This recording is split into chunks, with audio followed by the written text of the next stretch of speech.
While I worked at SAIC, one morning, really early, like 4 in the morning, something crashed into the side of our house on Earl Neely Road in Somerset. And it hit the house so hard that things that were on the bedside table flew off of the table onto the floor. Suddenly there was some banging on the front door, and my next door neighbor was trying to get me to answer because he had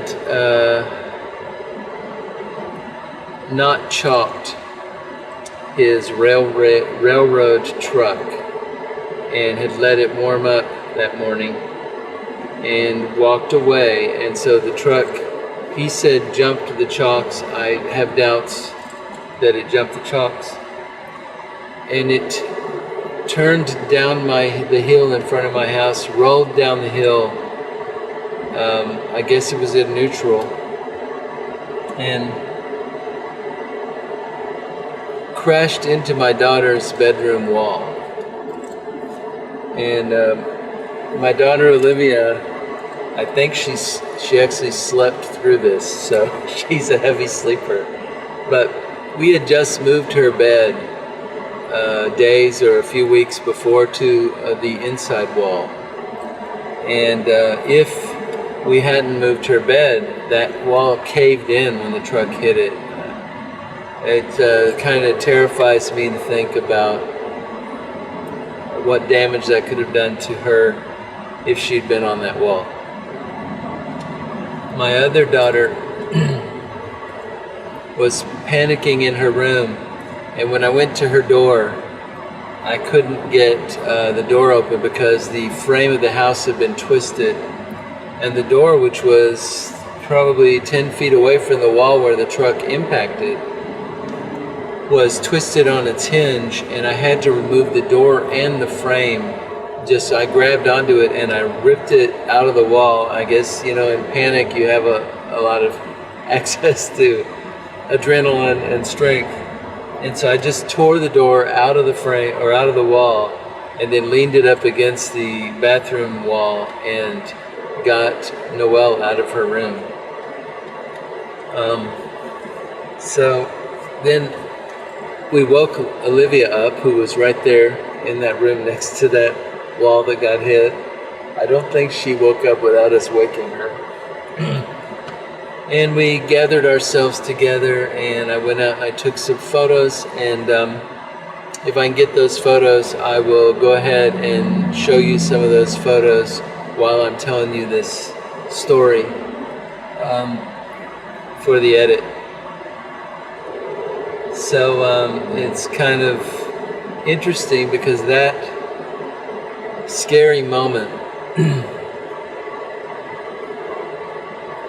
and we probably could have sued that company and come away with a lot of money, but these lawsuits take years sometimes. And what I really wanted to do was just move out of Somerset, Kentucky, because we had been there for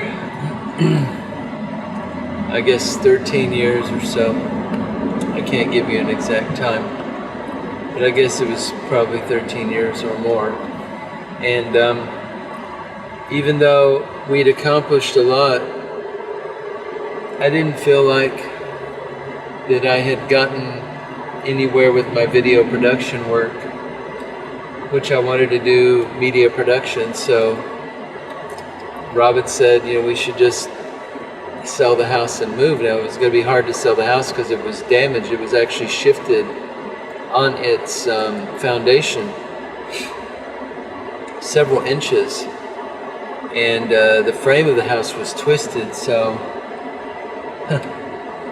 it's amazing the way God can work in your life, because I was going to a trucking company, a shipping company,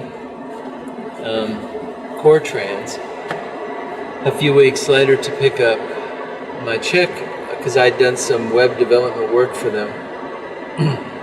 So anyway, I went to pick up my check, and I met a man in the lobby of the trucking company, and he said something about his house, and I said, yeah, my house was just damaged by a truck that ran into it. And we got into a conversation. He said, are you willing to sell your house? And I said, sure. If I can get enough, because I had to cover the debt on my house plus enough money to make the move to Florida, which I wasn't really thinking at that moment about moving to Florida, but if I could pull out enough money to make the move, then have enough to live on in Florida while I found a job, then okay. And I don't know what it is, but my whole life, I mostly just rolled with the punches, you know? I'll get some video of this little place here. It's very pretty. I won't get it right now, but I'll get it later. Maybe I'll get some shots off of Google and paste it. It's very beautiful.